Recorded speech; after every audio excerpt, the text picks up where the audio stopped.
So I've hyped it up a bit with that title, but as far as we can get to the Book of Kells in 25 minutes. So I'm going to go through mainly the parchment, because that's the bit that doesn't get talked about a lot. Go a little bit on the pigments, and a wee bit fragile from last night, so I'll probably go quite easy on the geometry. But the new information came in Denver, so it's actually it's a better talk. I have to change it a bit now, because it was a medieval cattle expert. So this is the sort of what you're facing with insular parchment. The problem is the variables. All modern parchment is either made inside or in very hot countries, and it's just not the same conditions. So insular parchment, you know, every book's different. Within a book, there's great variety, and it's very hard to pin down what's going on. And scholars often describe it as, you know, it's like a bit of a mess. They'll say that the spine alignment's as if, you know, it's all over the place. It's not consistent, and there's holes in it. And the sort of act is as if the Irish didn't care. But it's really quite the opposite. It's the conditions they're dealing with are very, very complex, and it's quite incredible that they were able to get such consistency under those conditions. A lot of the things that are said about parchment by modern scholars just aren't true. And a lot of the more outlandish things that are said from the early medieval period, seem completely mad, are true. So we'll get rid of some of these first. There's not injuries to the animal before it's killed. That's just not a thing. There's not even one bruise in a medieval book, and you do get bruising on animals. That survives through the parchment process. You can get that in modern animals. They're accused of having low-quality hides. Again, that's not a thing with Irish cattle then or now. From the skinning process, you never put a knife anywhere near a bit that would be used for making parchment. And then a lot of little pockmark holes have been misidentified as warble fly. Now, a warble fly will only come out the skin of the animal at about 8 months old, which is long after the age it would be useful for parchment. And if they use an older animal, it would have this sort of scar pattern here. So this is one I've done with warble fly, but again, that's completely absent in the original material. And also you can see the bruising there. So if there was bruising, it would look like that little mark in the center there. But again, you just don't get that in the originals. From research that was going on to about 1 o'clock this morning, I've realized that this slide's actually wrong. This is the wrong calf, and that's why. Because there's always a dilemma, should you still be in the pub at 1 in the morning if you're talking at 10 in the morning? But it turned definitely yes, basically. Absolute gold from the medieval cattle expert, Tom. So I've actually forgotten the name of the breed, but I was always thinking it was Kerrys and Dexters they were using, because a lot of the hair follicle patterns left in Kells are black. But that's because black hair is really, really difficult to get out, whereas white hair follicles come out. But I thought they'd found a way to get the black hair follicles out, but it turns out they hadn't. It turns out they actually had loads of white cows. They're not rare, whereas these days it would be maybe 3-4% of what you get in would be white. But it turns out there was a breed that they had, there was loads of them, about 20% of them were coming out pure white. So basically there was loads of white cows, it was never a problem, and that's just made my life considerably easier in many ways. So that's what you start with, you have to pretend that's a white calf. I've tastefully edited out the middle picture, but you can see there's the final result of that, and that's the only holes you're really putting through the hide. You're putting a stake through the back legs and the tendons to hang it up for skinning. And then again, I've skipped out a few bits just because it's a bit early in the morning for all that, but that's the skin, and these are the other bits you would get off the animal that are of use. So that's the cannon bones to make pegs from, and tendons. So the sinews out of the tendons are what you'd probably use for sewing, because that gels with the skin really nicely. And possibly for stretching, although the tendons aren't great if they get wet, so it's not clear, but they're good string. And then there's obviously other bits of the animal go off for other uses. So a lot of early medieval manuscripts come with quite dramatic stories about what happened to them that seem like quite outlandish claims about how they've got their damage or their holes, or something's happened to them and they still don't appear to be damaged. And these are often dismissed as things that just couldn't have happened. So this is the book that was martyred with, St. Boniface was martyred with. So he was attacked by the pagans, allegedly held up the book to defend himself, and that is sword blow damage.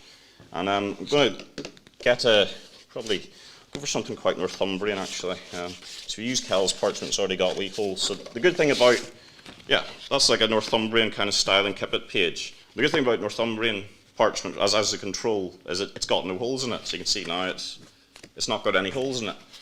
And I don't have a sword, obviously, so I'm not going to start whacking manuscripts with a sword, because that'll be a bit much. But if I can just fit it in here, because it can fold, it's not a problem for it. But I do have an axe to use for quite a lot of things.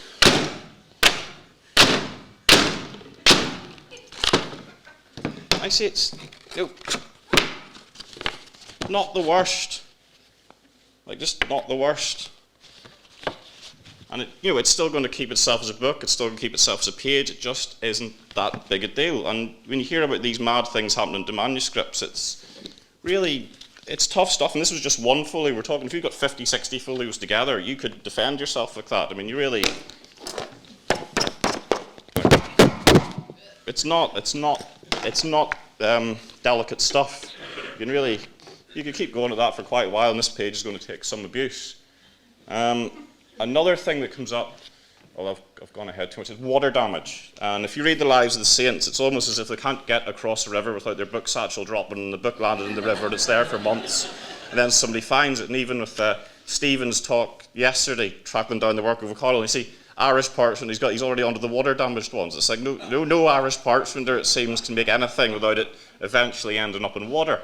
So they must have, this must be built in. If you're making parchment the insular style, you have to expect that it's going to get wet at some point. It could be mad otherwise, because it always seems to. And you can see, it's not that big a deal. The inks are fine, everything. It just isn't really much of a problem. So Dura was completely submerged for quite some time, and many books apparently were. And now, obviously, that's just fresh water. Fresh water, it's not that big a deal. Whereas salt water, that should be proper damage. And Lindisfarne Gospels, again, lost over the side of a boat, washed up on the shore, in salt water, but it's under the protection of St. Cuthbert. Sort of a bit of wave action. But because it's Northumbrian parchment, it's got divine protection. So it'll miraculously just be like that. There we go, it's all nice and flat. I'll clamp that later. By tomorrow afternoon, that could be in the gift shop, and you wouldn't know a thing about it. And that's really most of the myths about parchment. It is tough stuff, and it's very difficult to cause it a problem, which makes it more interesting when you do get holes in parchment. What are they about? So pretty much every hole that's in a parchment is a trade-off in a production technique, and it can be identified. Now, these are ones that are very common. They're almost the kind of white noise of holes that, particularly in this country, you've either got too much water or too little water. So when you're rinsing your skins and there's too much rain in a natural water course, it chucks up grit, the grit gets in the hair, and then when you do it over the flesh and being, you hit a bit of grit, and that's what causes your hole, that tears the skin. So every manuscript, even Lindisfarne's got a little bit of that in it, and they're not that diagnostic, they're not that helpful, because it affects everybody. If you've got too little water, you end up agitating the skins, and then the grit that got in your system when there's too much water gets agitated, and that gets into the skin, so there's no way to avoid it. These holes are much more interesting because they're very specific. These are very diagnostic of an exact thing that happened in an exact way. So the way that hole's quite elongated, that means that skin was stretched and dried, then it was wet again. So you can be very specific about that, because if that was just, as you saw with the grit holes, they were round, that's because that skin, when it was tensioned, it had never been dried before, so the hole opens the whole way up. Whereas here, that's already had a stretch, and the fibres have already meshed in such a way that there's not much give left in it. And the fact that it's rounded towards the top, and that's the original from Kells, so that means that you can tell that some fellow was pouring water onto that hide, the top of it had got wet, and this was like the first pour, but the corium layer underneath, it still hadn't soaked through at the bottom, so that's why it's a tear. So that's almost wet to dry. You can be very specific about that, and you can be specific about it was this tool that made it. It has to be a tool this size to get that surface area and that pressure. And this is an exact replica of the lunellum found at Portmahomack, the only example of such a thing. And that's that hole in the Book of Kells, and that's one of several in the Book of Kells. There's about maybe up to 10. Some are less clear, but there's another one in the Book of Kells. You can see even their holes are neater than mine. It's absolutely perfect, even if they make a mistake. That's an expert mistake. I would say that was probably a little problem here. Maybe a bacterial hole has caused a little bit of an imperfection in the skin. So they've actually gone in with the right pressure, but because there was a flaw in the skin, that's caused the hole. But you can just see the stroke, how smooth that is. I mean, that's absolute expert. And with all through the Book of Kells, I mean, that happens less than 10 times. So that's very, very good. And you can see my attempts at making a similar hole again. It's this tool, and it's hot water being on the skin, scraping off the grain, very, very specific to Kells, and this tool, of which there is only one example. And that's the toolkit from Tarbat. That's the original linellum. I got that, the measurements of that to a blacksmith to make this. So it's exactly the same thing. They're using bone pegs, which I'll get into in a minute because they're their own rabbit hole. And they're using the pebbles to tie onto the side of the skin, the pumice rubbers, and that's your parchment making kit. So that's an outline of a normal size linellum. That's what they're supposed to be like. That's modern parchment making. So it's basically a completely different tool. It operates completely differently. All right, bone pegs versus wooden pegs. Basically, wooden pegs, you can knock them out in a couple of minutes. It's really easy. They're seasoned woods. You can do them whenever you like. Bone is an absolute nightmare. It is 10 times the work. You see that looks, you stick out on Instagram, it looks nice. You do a workshop whenever you go, that's a nice day out, isn't that lovely? This is an absolute nightmare. You need 10 cattle per frame, so that's 40 feet. Cutting, deboning cow feet is very, very difficult. Very unpleasant, and sort of every bit of blood and goo and everything comes out of a cow seems to stick to its feet, and then it sticks to you, and then you're covered in it, and and you have to do it in November because it would be the Martinmas slaughter when they're 2 years old, so it's freezing, and they're greasy, and it's so much more work than wooden pegs. And at Tarbat, they go for bone pegs exclusively, so there must be a very, very good reason. This is the macerating pit, so after you've boned them, they're all greasy, you've got to bury them in seaweed, and this pit was found at Tarbat with winkle shells at the bottom and some dog whelks, but they're only there because they're falling off the seaweed, whereas you keep taking the bones out and putting more seaweed in, so it's been misread, that hole, that they're doing that for the alkaline. But if you were trying to get your alkaline from dog whelks, you'd be there for 100 years to do one skin. You'd be getting a bucket load every week or something. It's nowhere near efficient, but as a maceration pit, that's how that makes sense.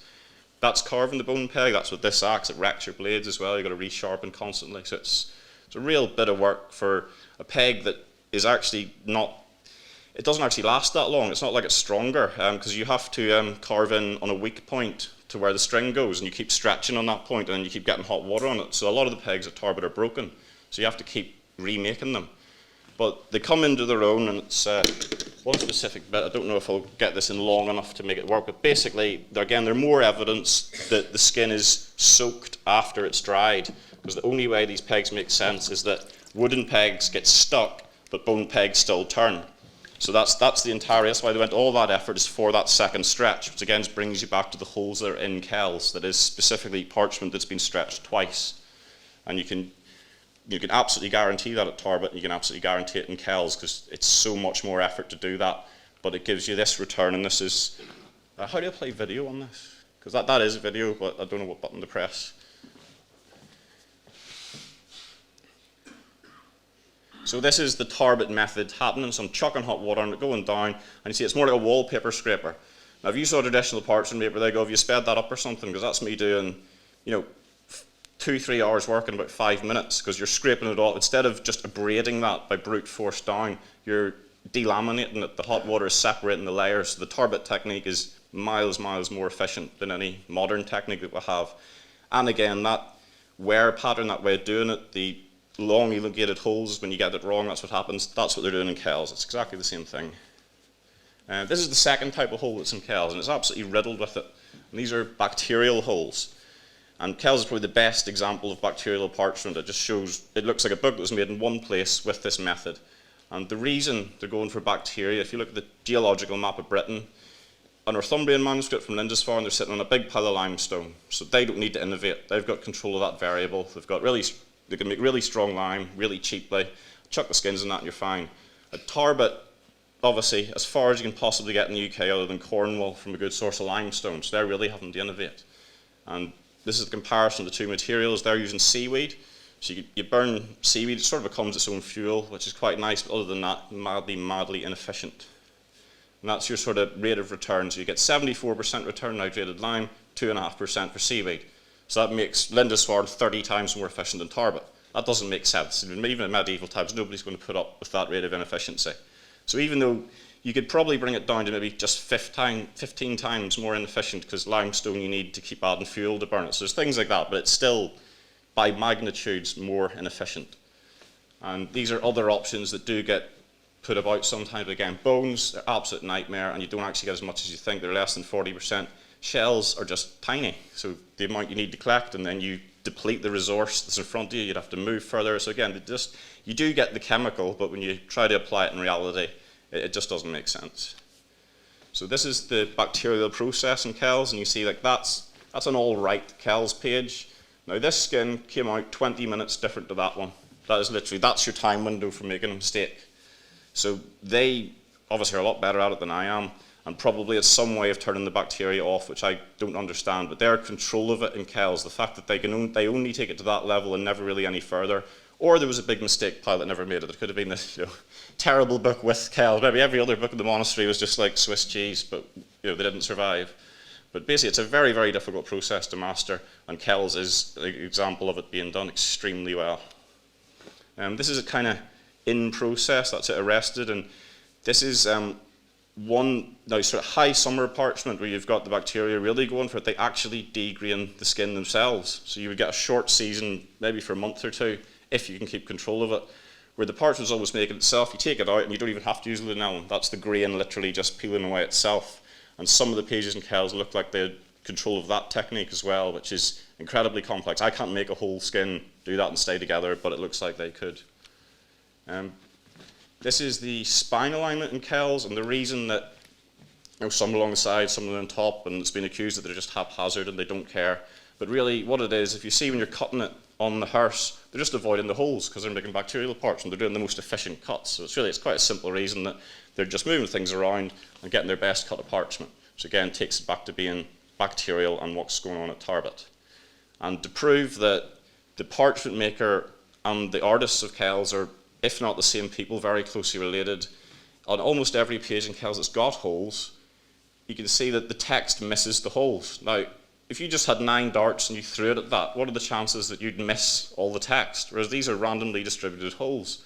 And on almost every page of Kells, the text misses them. And that's because, again, they're actually, I think, marking the text out before the folio has been cut. So it's on the hearse, they've probably got something like a little stringed grid, and they're actually holding it up like that and finding the best optimal cut while the skin's still on the hearse. So it puts the parchment making process and the artists in the same place. So we'll get on to pigments now. And I won't go into detail on all of these. Orpiment's the sort of most boring one because it just has to be imported. They got it from Spain somehow, so we rocket turns up, and that's that. Woad is quite interesting. It's probably the most interesting. They can grow that locally. Oak bark ink, that's just ferrous sulfate, which is produced by bacteria, and oak bark that you collect in spring when the tannin content's correct. Verdigris, just vinegar and copper. Gypsum, again, naturally occurring. Lead, which they only use the lead tetroxide, and that shows very advanced chemistry because that only works between 420 and 470 degrees, I think it is. So in medieval times, how do you control that temperature? But again, at Tarbat, they've got lead working, they've got glass making, they found some of the yellow lead, so it proves that process, which is very complex to master, was there on site at the right time. And the final one is the lichen purple, which is quite simple. It just ammonia and lichen, and just leave it for 3-4 months. It's a little grey blob and eventually goes bright purple. It's quite a satisfying experience. Again, with pigments, when we don't really know what's going on, it's about efficiency. So this is, for a long time it was thought that was the Tyrian purple, was in manuscripts. But basically if you spend 5 minutes trying to, I think it's what it's called, milking dog whelk, so it's quite a difficult thing. You have to often kill the whelk, and you've basically got a tiny little gland that makes a tiny little bit of pigment. And after about 10-15 minutes work, that's what you're getting, and you don't really have much control.